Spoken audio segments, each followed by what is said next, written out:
அங்கே திருவோத்தூர் என்று ஒரு திவ்ய ஸ்தலம், செய்யாற்றங்கரை. அங்கே ஒரு சிவனடியார் பெருமானுக்கு நைவேத்தியம் செய்யும் பொருட்டு ஒரு பனையை வளர்த்தால் ஆண்பனையாகி அங்கிருந்த ஜெயினர் ஒரு எள்ளி நகையாடினார். அந்த வழியே வருகின்ற ஞானசம்பந்தரை தொழுது, பெருமானே, நான் நீண்ட காலமாக பனையை வளர்த்தேன், அது ஆணாகிவிட்டது, என்னை எல்லோரும் இகழ்கின்றார்கள் என்று அழுது தொழுது முறையிட்டார்.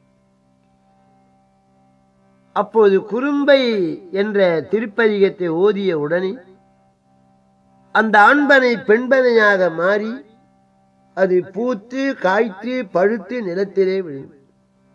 இது அருணகிரியார் சொன்னார், பவமாய்த்து ஆனதுவாகும் பனை காய்த்தே மணனாரும் பழமாய் பாலுமிசை வீழும் படி வேதம் படியா பாவிகள் பாயன்றி உடா பேதைகள் கேசம் பறி கோப்பாளிகள் யாரும் கழுவேற சிவமாய்த்தே நமுதூரும் திருவாக்கால் ஒளி சேர்வன் திருநீற்றால் அமராடும் சிறியோனே செழுநீர் செய் நதியாரங்கொழியா கோமளம் வீசும் திருவோத்தூர் தனில் மேவும் பெருமாளே. அந்த ஸ்தலத்திலே நிகழ்ந்த அற்புதத்தை அருணகிரியார், ஞானசம்பந்தை அருணகிரியார் பல பல இடங்களிலே புகழ்ந்து பாடுகிறார்.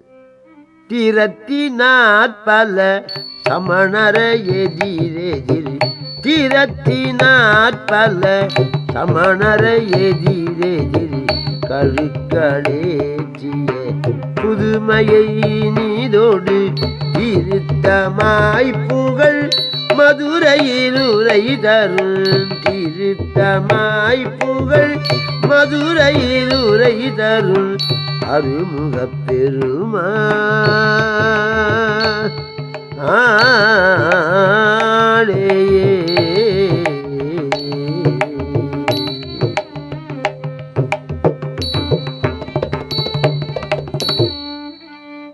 திரத்தினாற்பல சமணரை எதிரெதிர் கழுக்களேற்றிய புதுமையை இனிதொடு திருத்தமாய் புகழ் மதுரையில் உரை தரு பெருமாளே.